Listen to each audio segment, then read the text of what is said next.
mensagem de hoje, o tema é: deixe o algoritmo de Deus te encontrar. Vamos ler o texto base, Romanos 12, versículo 2.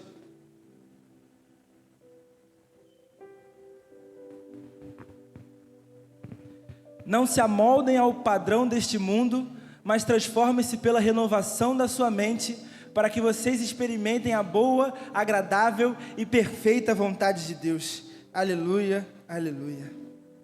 Amém? Nós estamos no ano do avivamento, né? Desde janeiro até agora, uma série de mensagens, uma atrás da outra, sobre avivamento, avivamento prático, avivamento espiritual. Nós temos sido muito abençoados e tem transbordado muito de Deus sobre nossas vidas nesses momentos onde nós estamos aprendendo sobre avivamento, né? Avivamento é obra extraordinária de Deus, né? Isso quer dizer que a gente não tem o poder de escolher quando, aonde e como o avivamento vai vir e quando ele virá. É exclusivamente de Deus, né? Nós temos na Bíblia algumas características sobre o avivamento. Eu vou falar rápido porque esse não é o tema, né? Uma volta às Escrituras, né? Onde nós buscamos cada vez mais conhecer a Deus através da sua palavra, através da palavra que Ele deixou, né? Que Ele se revelou através dessa palavra. A gente busca e quer mais e mais e mais, né? Isso é uma característica do avivamento. Uma volta à oração também é uma característica onde nós nos colocamos à disposição para orar por situações, orar por pessoas, orar para que pessoas sejam salvas, orar para que a cidade seja impactada, né? Uma volta à santidade, né? Onde nós buscamos nos tornar cada vez mais limpos para estarmos cada vez mais perto de Deus. E uma volta à evangelização, porque aquilo que arde dentro de nós não pode ficar só em nós. A gente viu uma peça aqui agora, eles beberam água, se saciaram e viram que tinham muitas pessoas que ainda não tinham experimentado dessa água, e eles não conseguiram ficar parados aqui saciados. Eles foram levar a água aí, por aí, né? Queria citar alguns avivamentos aqui, só para fazer um adendo. A gente teve vários assim, eu vou citar os maiores, os mais conhecidos na verdade, né? A Reforma Protestante, o avivamento na Europa ali no século XVIII. Gravem esses nomes: George Whitefield, acho que eu não sei, Jonathan Edwards, a Rua Azusa, País de Gales, em Toronto, e a gente teve muitos outros. Esses avivamentos foram diferentes do jeito que começaram, no meio e como terminaram, e o pós também foi diferente de todos eles, mas eles tiveram uma coisa em comum. Todos eles, no início, tinham pessoas que estavam buscando incessantemente a Deus, buscando incessantemente o Espírito Santo, buscando. E esses avivamentos têm essa característica em comum, né? E eu falei esses não para ficar falando sobre eles, porque esse não é o tema, é porque às vezes, ainda mais depois que o pastor falou sobre o tema do ano, sobre avivamento, às vezes eu fico viajando e fico pensando o que Deus pode fazer aqui em Maricá. O que Deus, através da nossa vida, pode fazer com o avivamento que virá sobre Maricá. Às vezes eu fico imaginando as ruas vazias, a gente passa por aí, tem muitos moradores de rua e dependentes químicos. Imagina sem ninguém, mas não porque a polícia tirou, o governo colocou em algum lugar. Não, porque eles foram salvos, resgatados e reintroduzidos na sociedade. Imagina uma cidade com as bocas de fumo vazia. Os traficantes já não tem mais para quem vender e nem quem trabalhar para eles, porque está todo mundo na igreja. Às vezes eu fico viajando, eu ando pela cidade e fico, esse lugar aqui ia ficar diferente, cheio da presença do Espírito Santo. Essas ruas aqui iam ficar diferentes, cheias da presença do Espírito Santo. Sexta-feira, agora no período de carnaval, a nossa rua principal fica praticamente, a palavra fugiu, fica praticamente sendo ofertada para Satanás, a nossa cidade, nessa via principal aqui, com o carro da escola de samba da cidade. Ele entra aqui na principal e é praticamente uma oferenda a Satanás. Numa cidade onde pessoas estão buscando a Deus e onde o avivamento chega, isso não vai mais acontecer. Mas não é porque a gente vai chegar na avenida e vai sentar assim e ninguém vai passar com o carro da escola de samba. Não, os dirigentes da escola de samba vão aceitar Jesus e vão largar tudo.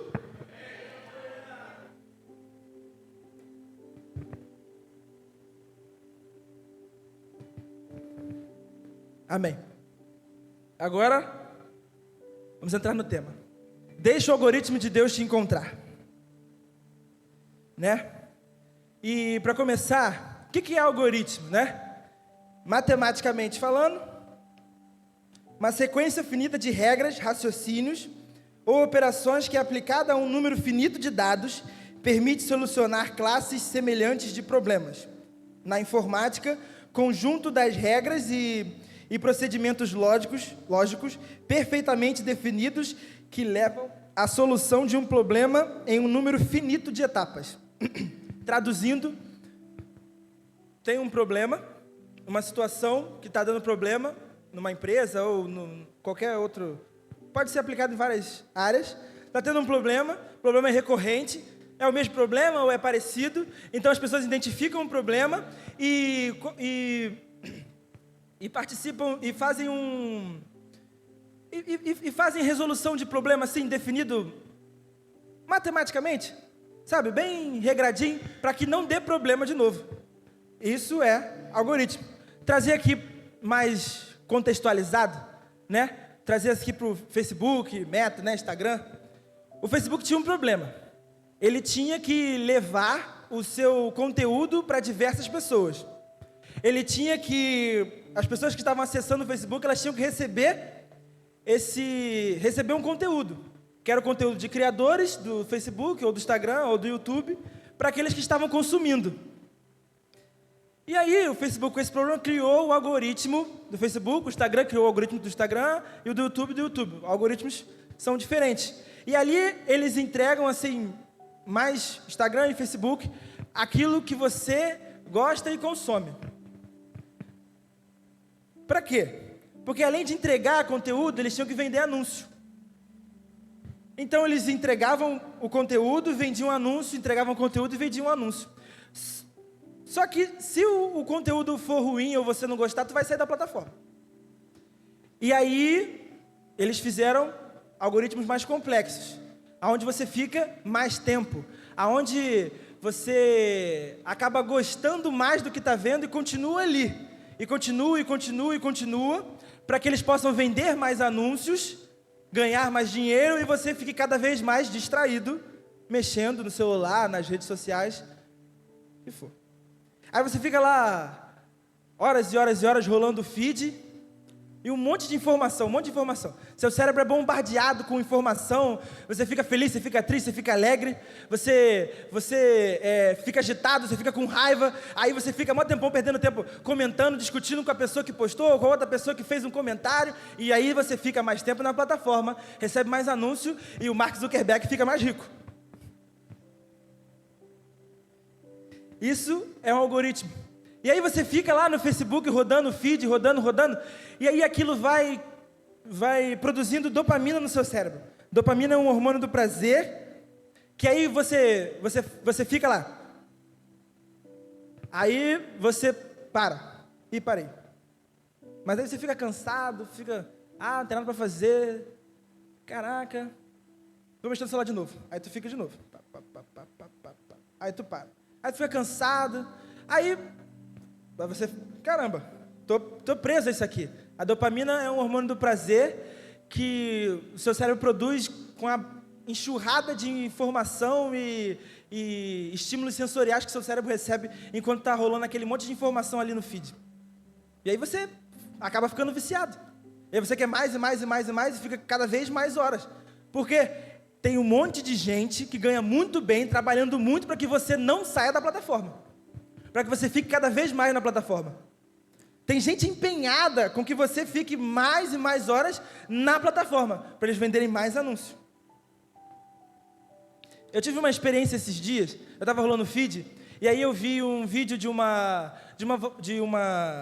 Não era brincadeira não, eu não lembro não. Ele... É um vídeo, estavam filmando uma vovozinha, e aí era um café da tarde, e aí todos os netos foram para lá, para visitar a avó, levaram um café da tarde, um vídeo muito bonitinho. Aí eu fiquei emocionado, lembrei da minha avó, aí cheguei a lacrimejar. Quando eu rolei mais um pouco, um vídeo idiota, que eu ri. Aí o que aconteceu? Eu estava todo emotivo com um vídeo, e aí apareceu outro vídeo, que aí, outra emoção. Aí foi de uma emoção para outra. Aí o cérebro não aguenta, o cérebro fica doido. Meus pais estão fazendo psicologia e eles fizeram um TCC específico sobre tempo de tela. Aí é chamada toda hora. Sai do celular, para de mexer no celular. Você acorda de manhã, já pega o celular. É verdade. Eu estou parando, tá difícil, mas eu estou parando. Quando o David me mandou esse tema sobre deixa o algoritmo de Deus te contrai, e aí eu vi que ia falar sobre algoritmo, e eu vi que ia falar sobre algoritmo, eu falei assim, caraca, vou falar sobre uma parada que eu tenho muita dificuldade. Vou falar sobre um tema que eu não controlo. Eu fico muito tempo aqui. Eu já desinstalei o Instagram umas 500 vezes. E aí, o que acontecia? Depois que eu peguei esse aqui, ele avisa quanto tempo você ficou na semana. E ele sempre avisa no domingo. Aí às vezes ele avisava, eu estava na IBD. Você ficou 1 hora a mais do que semana passada. Aquela mensagem cortava meu coração, porque na mesma semana eu tinha falado, poxa Deus, não tive tempo de falar contigo. Mas eu fiquei 1 hora a mais no meu celular do que na semana passada, que também não foi pouco. Aí eu faço várias coisas, limito o tempo do Instagram, limito do YouTube. Estou caminhando para que isso pare de ser um problema na minha vida. Aí continuando, né? Já que algoritmo é resolução de problema, vamos imaginar aqui que o diabo tinha um problema. Satanás tinha um problema lá atrás. Quando Jesus morreu na cruz, ele tinha um problema. Tinha gente sendo salva. Tinha gente indo para o céu. Os discípulos estavam pregando e tinha gente sendo salva. O diabo tinha um problema, porque ele está condenado ao inferno e ele não quer ir para o inferno sozinho. Ele quer levar o máximo de pessoas possível. E aí ele tinha um problema. Aí ele tentou perseguir, ele tentou colocar a igreja no estado, fez um monte de coisa, nada adiantou. Nós estamos aqui, em pé e avançando. Só que agora, ele não quer te perseguir, aqui no Brasil. Em outros lugares, nossos irmãos são perseguidos. No momento ele não quer que você seja perseguido, seja tentado a negar Jesus, que te ameacem a sua vida, seu trabalho. Então, se você ficar 5 horas mexendo no celular, ele ganhou o dia dele. Porque se você está mexendo no celular, você não está buscando a Deus, você não está jejuando, não está orando, não está se santificando, não está evangelizando. Você até vai para o céu, porque foi salvo. Mas o seu colega da faculdade, do trabalho que está do seu lado, já que você está distraído, ele vai para o inferno. E aí o inimigo, ele não quer mais te perseguir, aqui no Brasil, não quer te distrair. E aí ele utilizou os algoritmos para que você fique cada vez mais afundado nesse mar de lixo. Dificilmente tem, às vezes tem um vídeo bom lá, às vezes tem.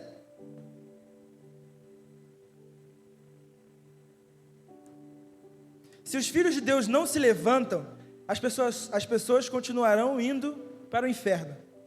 Se os filhos de Deus não tomam a posição a qual foram colocados como servos, filhos, fiéis, pessoas continuam indo para o inferno. Se eu fico sentado no meu banco domingo após domingo, quinta-feira, da terça, eu também venho quarta de manhã, e aí eu fico sentado. Eu venho na live, eu venho no encontrão das células. Mas se você está distraído, não está atento à voz do Espírito Santo e não está buscando, o diabo está ganhando.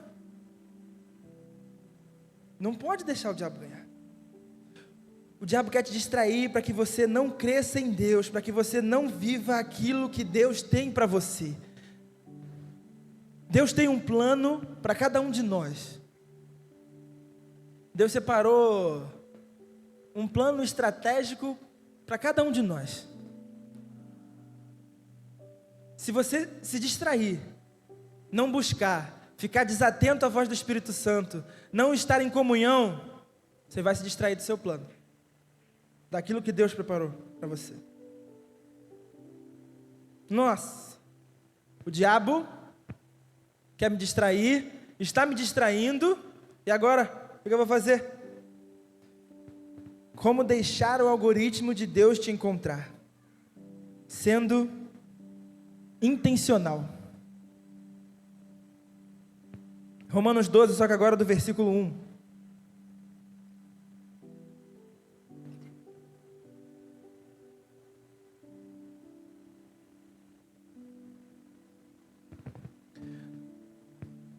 Portanto, irmãos, peço pelas misericórdias de Deus que ofereçam o corpo de vocês como sacrifício vivo, santo e agradável a Deus. Este é o culto racional de vocês. Não se amoldem ao padrão deste mundo, mas transformem-se pela renovação da sua mente, para que vocês experimentem a boa, agradável e perfeita vontade de Deus. De novo, vou ler o segundo. Não, é só até o 2. Não se amoldem ao padrão deste mundo, mas transformem-se pela renovação da sua mente, para que vocês experimentem a boa, agradável e perfeita vontade de Deus. O Hugo deu um resumão do final de semana, sexta-feira, que foi incrível, né? Antes de continuar aqui, eu tinha ficado no trabalho até tarde por causa de algumas demandas. Aí eu fui do trabalho direto para cá, ainda cheguei atrasado aqui.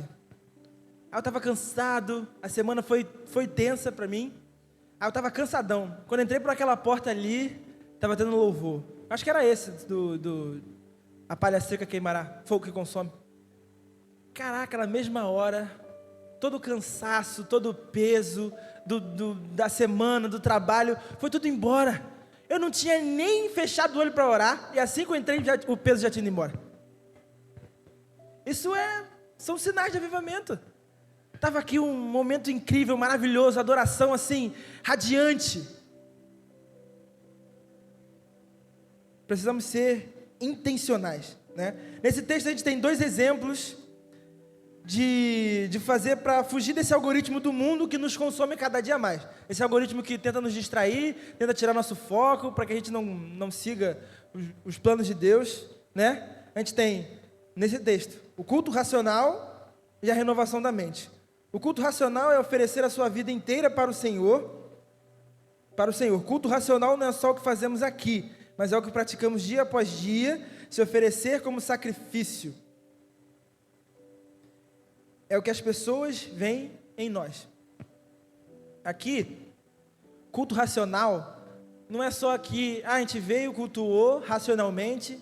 Eu sei muito bem o que eu louvei, o que eu cantei, com quem eu falei. Fui racional aqui no culto. Não. Culto racional é um sacrifício diário. É o que eu faço aqui, reflete o que eu faço lá fora. É a pessoa que eu sou aqui, reflete na pessoa que eu sou lá fora. Isso acontece muito. A pessoa é uma bênção na igreja. Aí, trabalho em casa, não vale nada. Isso não é um culto racional. Então, sendo intencionais e com isso no coração de que devemos oferecer um culto racional a Deus, a gente não se distrai com as coisas desse mundo.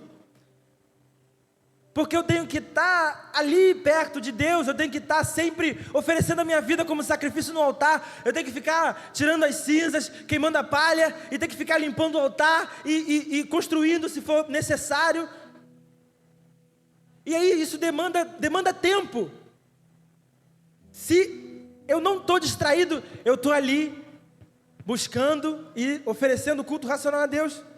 E segundo, a renovação da mente, que é o foco dessa mensagem, que em continuidade com o versículo 1, explica como vamos oferecer esse sacrifício a Deus, tendo a nossa visão de mundo totalmente mudada e sermos guiados pelo Espírito Santo para que possamos ser cada vez mais parecidos com seu Filho, Jesus. O Hugo falou ontem que a renovação da mente é a gente, dia após dia, mudarmos a nossa visão, temos a nossa mente transformada, para que a gente possa ver aquilo que Deus está fazendo, para que a gente possa ouvir a voz do Espírito Santo. Se a nossa mente não estiver transformada, o nosso coração alinhado com o Senhor, a gente não segue os caminhos a qual Ele nos chamou. Deus quer nos tornar cada vez mais parecidos com Jesus, que é a estatura do varão perfeito. Romanos 8, 29.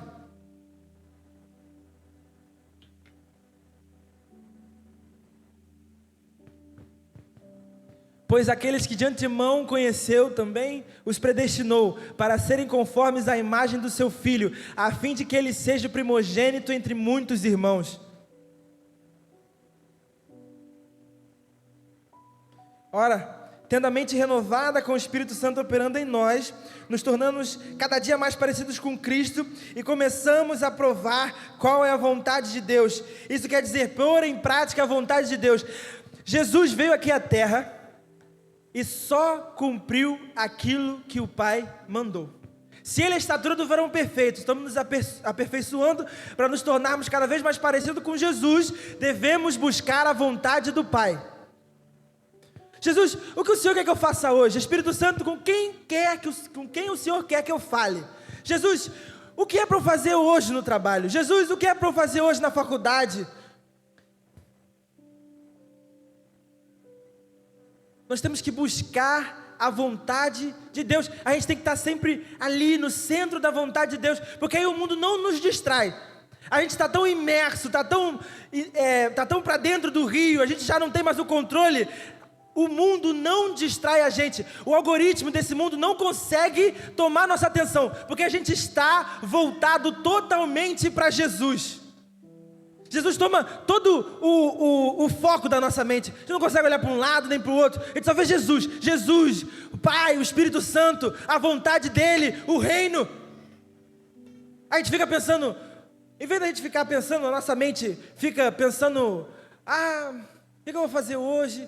Tá um tédio, não tem nada para fazer.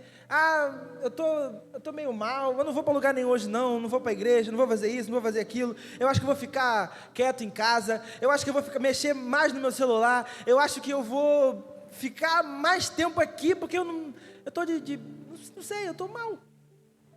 Em vez disso, se na nossa mente tivesse reino, o mundo não ia nos distrair. Se Jesus tomar 100% dos nossos pensamentos, a gente não tem espaço para mais nada.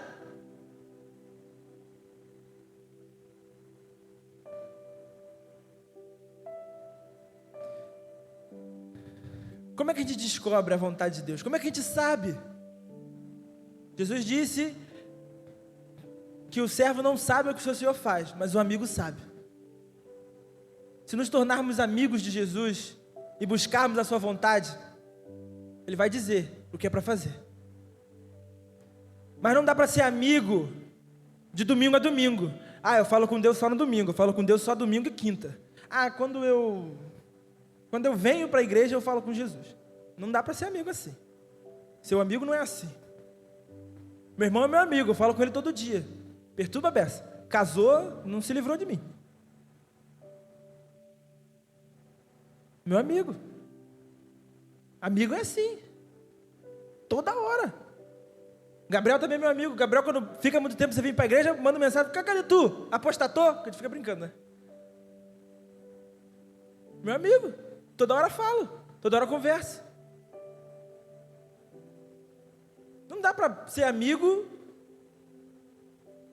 um domingo aqui, um domingo ali. É todo dia. Aí a gente vai ver, vai começar a experimentar a vontade. A gente vai começar a falar assim, Espírito Santo, o que você quer que eu faça? Aí ele vai lá e fala. Aí você fala assim, não, Deus, isso aí, você não foi você que falou. Foi coisa da minha cabeça. Só que aí ele fica insistindo. Aí você vai lá e faz. Aí acontece alguma coisa. Aí você fica, nossa, Deus é maravilhoso. Deus é incrível. E aí quando alguém chega assim e fala assim, aí, tem um vídeo maneiro, você vê que eu te mandei no Instagram. Não, eu preciso falar com meu amigo hoje.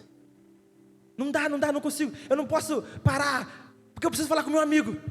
Eu preciso ir ouvir o meu amigo.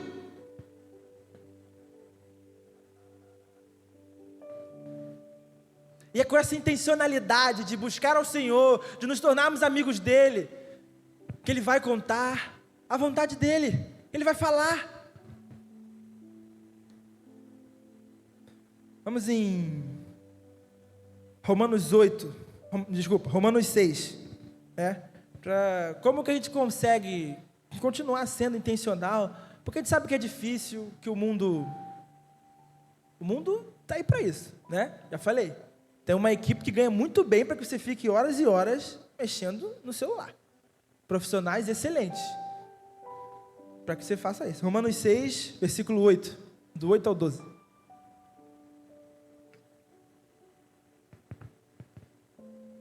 Ora, se morremos com Cristo, cremos que viveremos com Ele também. Pois sabemos que, tendo sido ressuscitado dentre os mortos, Cristo não pode morrer outra vez. A morte não tem mais domínio sobre Ele. No que se refere à morte, morreu para o pecado de uma vez por todas. No que se refere à vida, vive para Deus. Esse é 11, né? Assim vocês também se considerem de fato mortos para o pecado, mas vivos para Deus em Cristo Jesus. Portanto, não permitam que o pecado reine no corpo mortal de vocês, levando-os a obedecer os desejos malignos dele.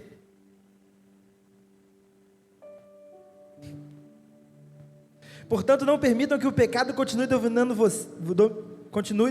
seus corpos mortais, fazendo que vocês obedeçam os seus desejos. Ei, Jesus morreu e ressuscitou. Nós morremos com Ele e também ressuscitaremos.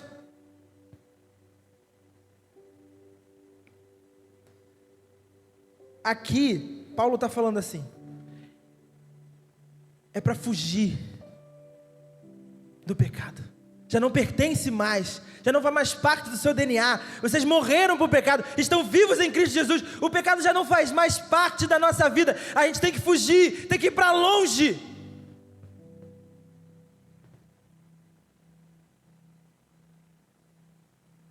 Viva uma vida guiada pelo Espírito, seja intencional nas suas atitudes e continue buscando a Deus em primeiro lugar. É com uma vida intencional que busca a Deus, se santifica, se separa, que o avivamento vem. Quero contar uma história. Era sobre o Clube do Santo. O Clube do Santo aconteceu na Europa, no século XVIII, com 5 jovens que estudavam na Universidade de Oxford, na Inglaterra. No século XVIII, não era o início, mas o iluminismo era muito alto na Europa. Ideias liberais, aonde o pensamento livre, aquilo que te fazia feliz, aquilo que compensava, ideias contrárias à igreja e contra Deus, era o que estava em alta. Estava todo mundo falando e era descolado quem acreditava e quem andava com os iluministas. Esse pensamento liberal que inundou ali a Europa nesse período. E aí é nesse ambiente de uma Europa, do início de uma Europa muito liberal, que 5 jovens se separam na Universidade de Oxford para buscar ao Senhor 3 vezes na semana. Eles se reuniam para orar, jejuar, ler a Bíblia em inglês e também em textos originais, latim e grego, e também orar, jejuar, ler a Bíblia e ler clássicos cristãos. E aí esse nome Clube Santo, não foram eles que se denominaram. Vamos se juntar aqui, vamos fazer uma sala de oração aqui, vamos buscar muito a Deus e vamos se chamar de Clube Santo. Não. Quando eles se reuniam e buscavam a Deus, os colegas de faculdade deles botaram um apelido. O Clube dos Santos. Eles estavam sendo zoados. O mundo estava falando assim: para com isso, vai nas ideias que está todo mundo pensando que tu vai se dar bem. Era isso que o mundo gritava nessa época. E esses jovens não ouviram.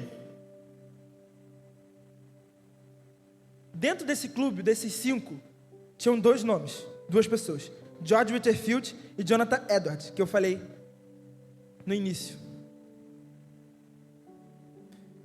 E aí eles foram e passaram a faculdade inteira buscando. Quando George Whitefield foi ordenado a pastor e começava a pregar na igreja, ele era anglicano, Ele pregava tão apaixonado, ele pregava com tanta paixão, com tanto fogo, que o bispo da região dele falou assim: para de pregar, não prega mais aqui. Se quiser pregar, prega lá fora. Aí vocês pensam assim: putz, acabou com o cara. Ele foi sentar no banco. Não. Ele estava tão incendiado, já não tinha mais palha no altar. Ele estava tão... Eu preciso falar. O meu bispo não deixou eu falar, eu vou falar na rua. Ele foi. E o que aconteceu? Multidões foram atrás para ouvir a palavra de Deus. Nos Estados Unidos, com Jonathan Edwards, aconteceu a mesma coisa. Foi ordenado a pastor, pregava com tanta paixão, com tanto fogo, com tanto poder. O pastor falou assim: para de pregar nesse púlpito.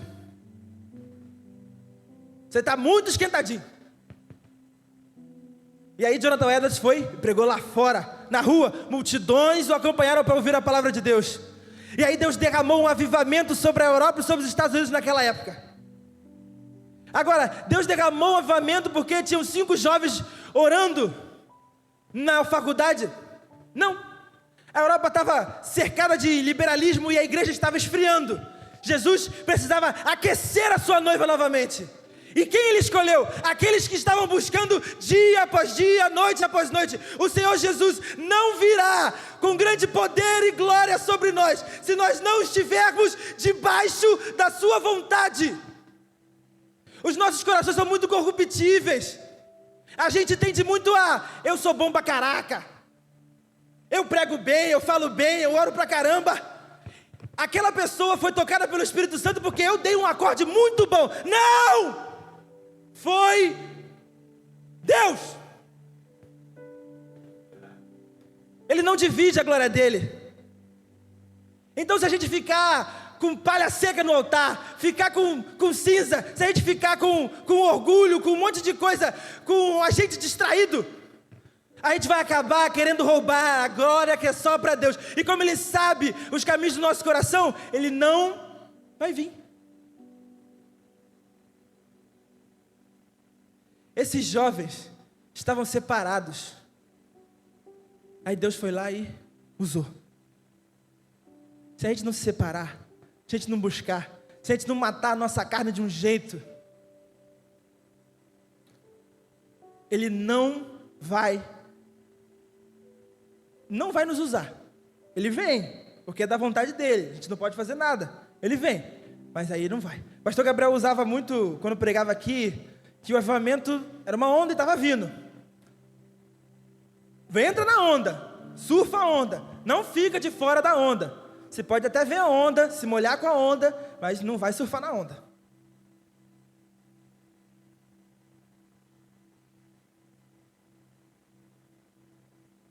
Romanos 8, versículo 5.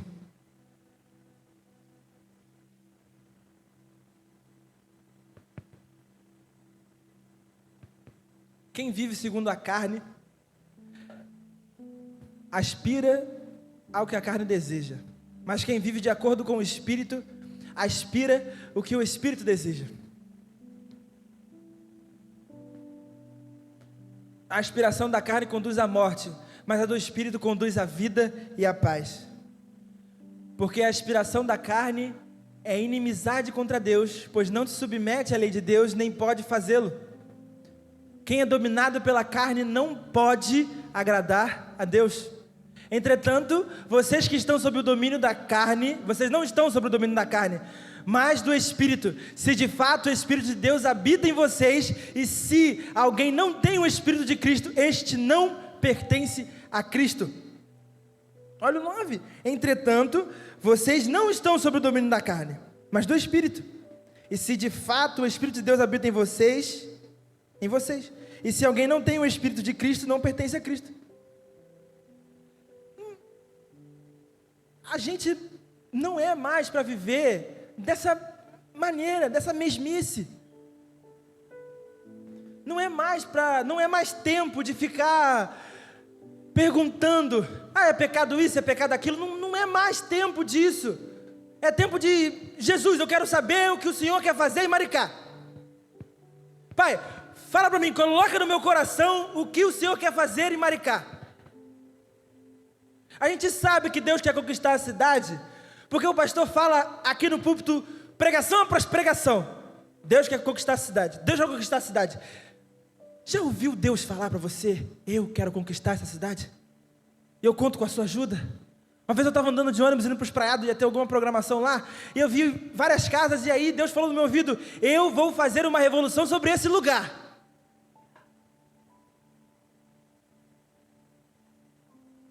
Nós vamos querer só ver essa revolução, ou vamos fazer parte dela? Sobre essa intencionalidade que devemos ter, eu ouvi uma história no acampamento de missões, semana passada. Um pastor chinês, ele foi dar a terceira mensagem do congresso, mas era a pregação maior, as outras foram palavras rápidas. E pasmem, um pastor chinês do outro lado do mundo veio no Brasil, num congresso de batistas, pregar sobre avivamento. E aí ele falava e meu coração queimava, e ele estava pregando e ele contou uma história. Ele estava em casa, e aí os policiais da China entraram na casa dele, reviraram tudo, levaram ele preso. Ele tem 3 filhos e o mais velho tinha 8 anos quando ele foi preso. O mais velho chegou para a mãe: mãe, por que o pai está sendo preso? Aí a mãe falou: porque o seu pai está pregando o evangelho. Aí ele, depois de um tempo que foi solto, ele pensou assim: meus filhos não vão querer seguir o evangelho, não vão querer, até vão para a igreja, vão frequentar, mas não vão se envolver, porque eles me viram sofrer e sofreram junto comigo, eles não vão querer essa vida. E ele estava contando lá que o mais velho dele foi fazer psicologia em um país da Europa. E aí quando ele terminou essa faculdade de psicologia, ele entrou na de teologia. Aí o pai dele perguntou assim: filho, por que você quer fazer teologia? Ele falou: pai, porque eu quero ser pastor igual o senhor. O pastor Peter estava tão intenso na obra que Deus estava fazendo na China, que aquilo que ele achava que não estava acontecendo, que era a sua família estava sendo tocada. O Peter estava buscando em primeiro lugar o reino de Deus, e o Senhor foi fiel à sua palavra, e o filho dele vai continuar o chamado.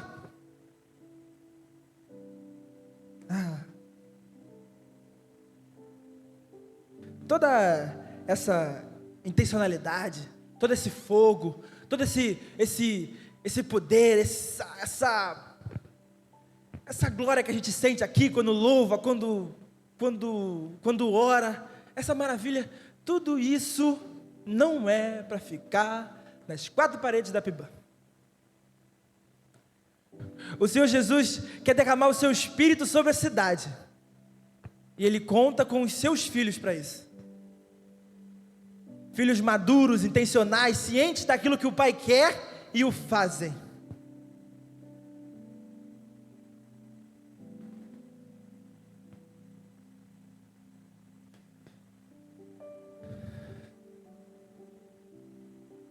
Romanos 8, versículo 15.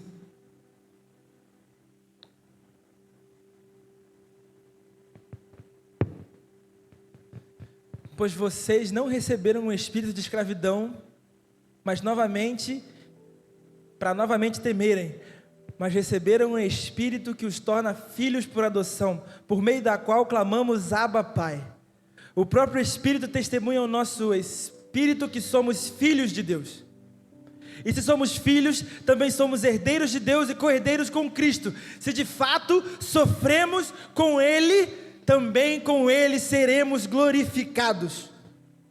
Considero, pois, que os sofrimentos do tempo presente não podem ser comparados com a glória que nos será revelada. A criação aguarda com grande expectativa que os filhos de Deus sejam revelados. Só até o 19.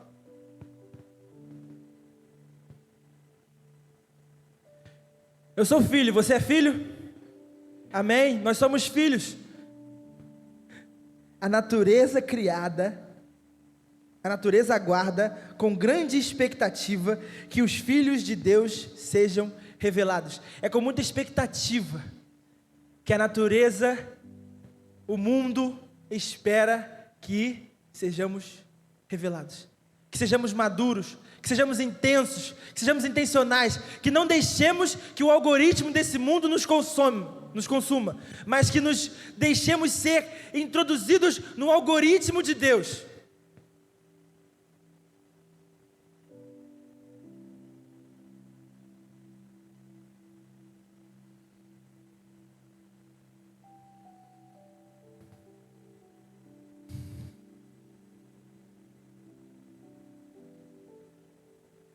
Aqui, a gente sabe que o algoritmo é uma resolução de problema. Deus não tem problema, mas Ele tem um plano. Ele tem um plano, vamos dizer que esse plano, Ele queira fazer um algoritmo. A peça para esse algoritmo sou eu e você. O mesmo algoritmo de Deus que te encontrou um dia,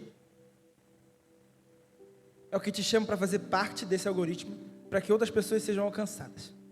Ninguém faz nada sozinho. A gente está aqui num culto bom, num culto maravilhoso, mas tem gente ali no som, tem gente no estacionamento, tem gente com as crianças. Se a gente não entender o que Deus quer, a gente vai ficar cada vez mais acomodado com os nossos lugares. Ah, eu quero a live cheio, eu quero bastante gente aqui.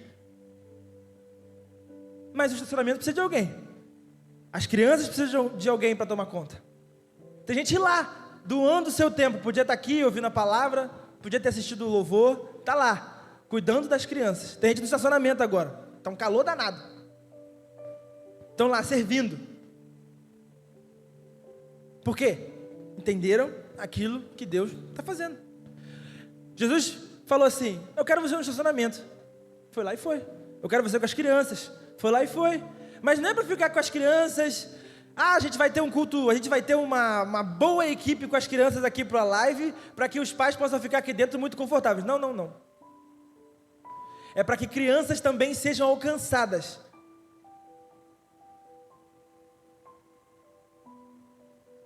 Aqui, no texto,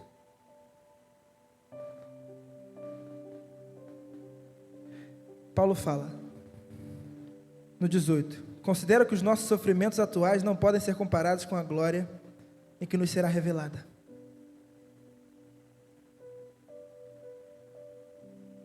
Não fuja do sofrimento.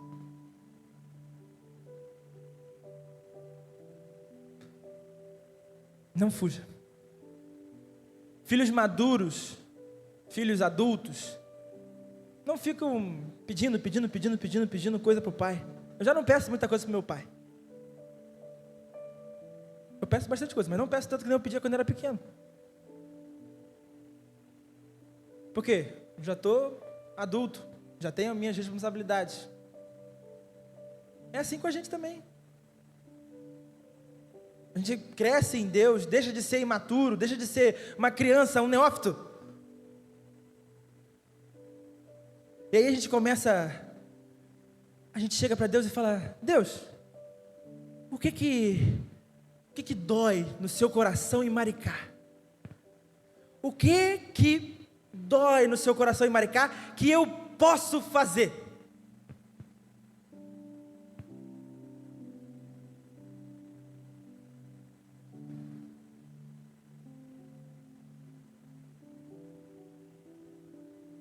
Compartilha comigo, Senhor, os teus sofrimentos, para que eu seja a resposta em Maricá. A gente tem orado assim, a gente tem se dedicado a... Senhor Jesus, tem gente na rua se perdendo, indo para o inferno. O Senhor, isso dói o seu coração? Eu quero ser a resposta para isso. Senhor Jesus, tem gente sendo... Tá faltando gente no estacionamento, e aí está dando uma confusão. E aí aquilo, eu posso ser resposta para isso? Senhor Jesus, as crianças, o que o Senhor quer que eu faça com as crianças?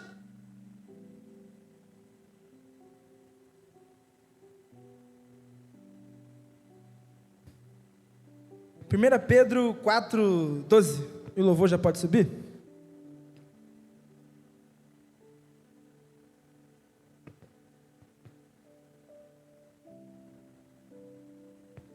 Amados, não estranhem o fogo que surge entre vocês para prová-los, como se algo estranho estivesse acontecendo.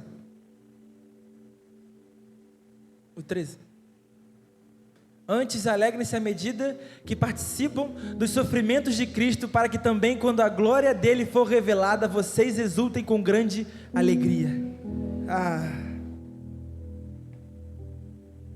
Seja a resposta para isso. Seja a resposta para aquilo que Deus tem de planos para Maricá. Seja a resposta para aquilo que Deus quer fazer em Maricá. Eu queria contar aqui rapidinho sobre 3 missionários que eu ouvi lá.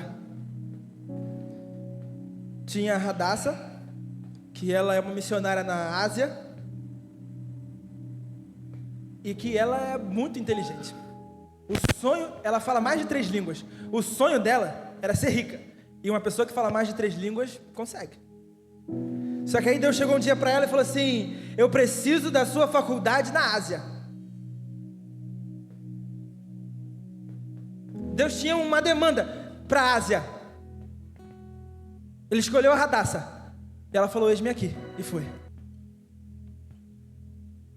Ela sofre pra caramba. O pastor Peter, eu queria voltar sobre o pastor Peter e a Radassa. A gente estava lá no congresso, aí a gente leu lá, pastor Peter Pan. Aí o Thiago fez uma piada: haha, vai vir o pastor Capitão Gancho. Só que aí, no meio da pregação do pastor Peter, ele virou para mim e falou assim: cara, eles não podem falar o próprio nome. O pastor Peter estava pregando em mandarim, e às vezes ele se esforçava para falar o nome dele. Ele falava Peter. Ele estava lá em mandarim, falando em mandarim. E aí quando ele ia falar o nome dele, ele falava Peter. Ele se acostumou a falar o nome dele em inglês, porque ele falou assim: Senhor Jesus, já não preciso mais do meu nome, eu só quero seguir a tua vontade. Radassa virou pra gente e falou assim: meu nome coreano é tal, não vou tentar repetir agora, mas o nome que eu posso usar é Radassa.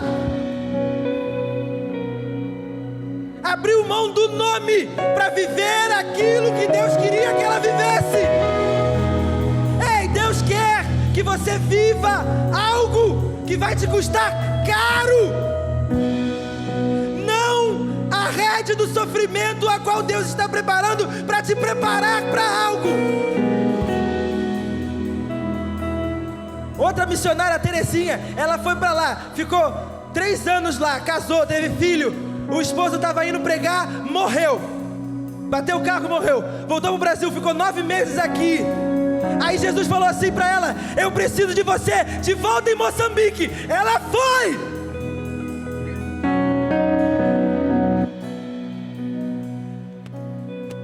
Seja a resposta. Há pessoas morrendo, há pessoas perdidas. Seja a resposta. Vocês vão ser enviados daqui a pouco. Não acha que é bobeira. Ah, você é enviado para onde? Para minha faculdade? Vou fazer o quê? Ei! Deus quer salvar o seu colega de faculdade. Deus quer salvar o colega do seu trabalho. Deus quer salvar o seu vizinho. Deixe os seus ouvidos atentos para aquilo que Deus quer falar com você. Seja a resposta. Faça parte do algoritmo de Deus, para que Ele possa te usar para alcançar outras pessoas, para a honra e glória do nome dEle. Aleluia, amém, glória a Deus.